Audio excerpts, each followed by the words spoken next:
Since John, my good friend, is here, I promised I was not going to read Nipples, which is a poem about my mom. I open up the show with that poem all the time because it's just so good. But I've been doing 30-30, which is a poem a day for the month of April. I'm going to read you about 4 of them and then 2 of some dirty.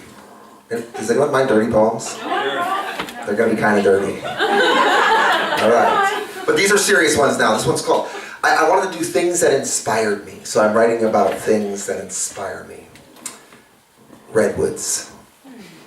When I was young, I dreamed of being tall, big and arrogant, like all the men of my family. I wanted to be the one who presided over those who were smaller, the one who chided others to pull it together when they were weak, the one who never, ever fell down. But walking in the Redwoods, I feel childish, ashamed at my misguided sense of height, of what makes something tall or big or a man.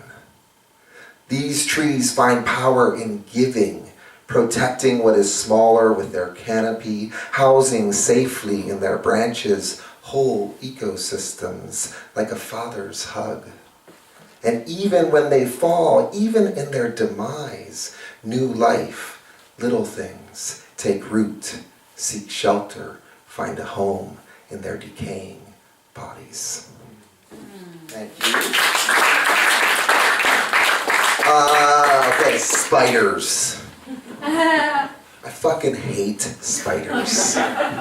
Their quick moves, their beady eyes, to say nothing about their 8 hairy legs.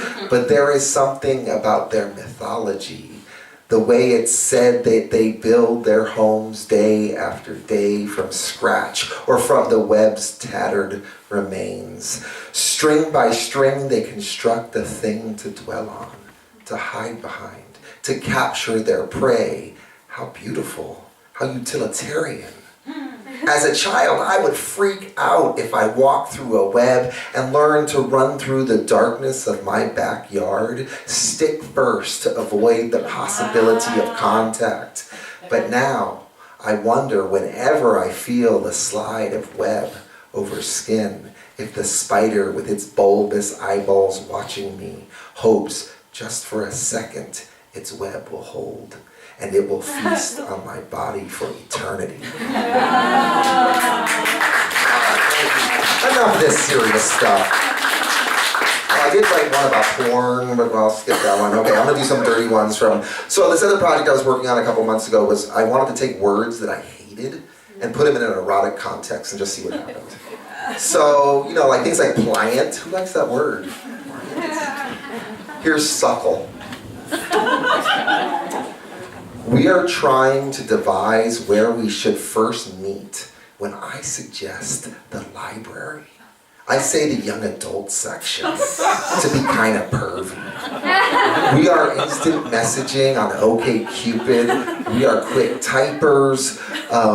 But after I say let's meet in the young adult section, he types nothing for about 5 minutes. I am fashioning an apology in my mind when he responds simply, if you come wearing a Harry Potter scarf, I promise you I will suckle some part of your body right there in the aisles. Somehow I never realized how dirty the word suckle sounds. Tongue to the back of your front teeth as the word escapes. I post a scarf request on Facebook. I get 6 responses. When I arrive at the library, I am profusely sweating. Parents of children look askance at me, wandering the stacks of books nervously. He finds me. He is wearing Harry Potter glasses, which makes him look both ridiculous and inappropriate at the same time. He picks up my arm. He says, "May I?" and proceeds to suckle each finger on both hands.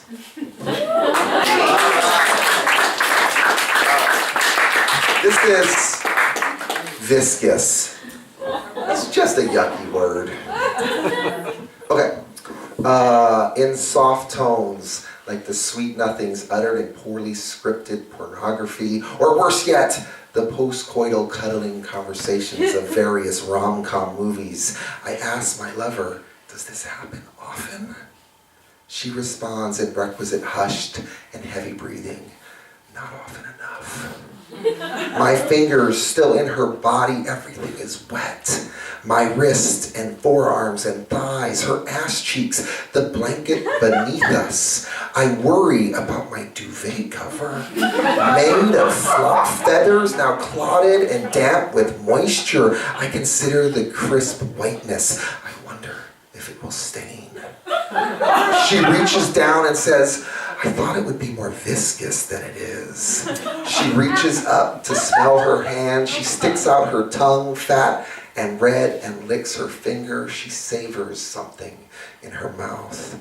She offers me a taste. I open my mouth and she inserts her fingers. We lay there for a minute. My fingers in her pussy, her fingers in my mouth, a figure eight, a circuit, unending, infinite.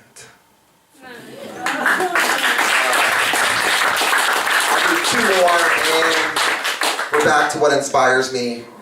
This was a dare I put on Facebook, and everyone was like, you have to read it now. So, Sandra Bullock.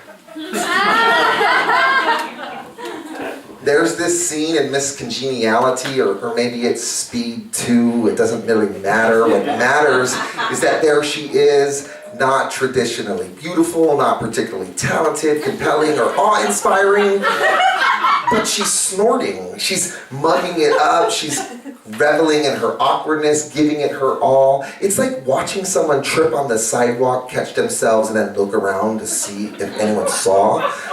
It's like chaperoned middle school dances, or high school locker rooms, and my desperate attempt to change clothes without actually getting naked.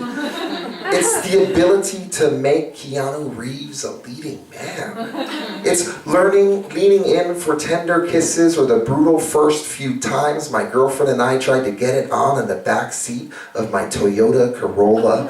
It's starring in over 40 major motion pictures, yet knowing most people can't name more than 3. It's doing it regardless. It's doing it and not giving a shit. It's doing it because you love it, and because that is all that truly matters. How many people, you made more than 3? I doubt it. I gave 2 already right now. Gravity, that's what everybody knows. Okay, anyways, final one, resilience. Thank you very much, and I really appreciate the offer to read. Thank you.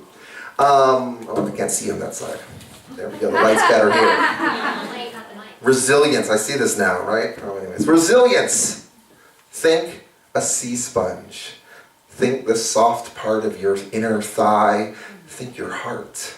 Think the stuff they make Nerf footballs out of. Think of the loyalty of a dog. Think the love of a child. Think cliched Buddhist proverbs, Japanese koans, or Sufi poets, or idiomatic expressions, or bad movie dialogue. Think of your friends and the letters they write you. Think of the way you make the world a bit more freaky. Remember, sometimes lessons are taught not through words, but gestures. Quiet moments, the time a parent kissed you goodbye as you were falling asleep, the way someone close to you can reassure you with a look, a touch, because resilience is not the avoidance of difficulty, the lack of impact, the absence of damage, but the ability to spring back into shape, to return to your true self. It's the arrogance and threat of toughness. It's surrendering to the fact that if you cannot be what you once were, you will be what you are. Thank you.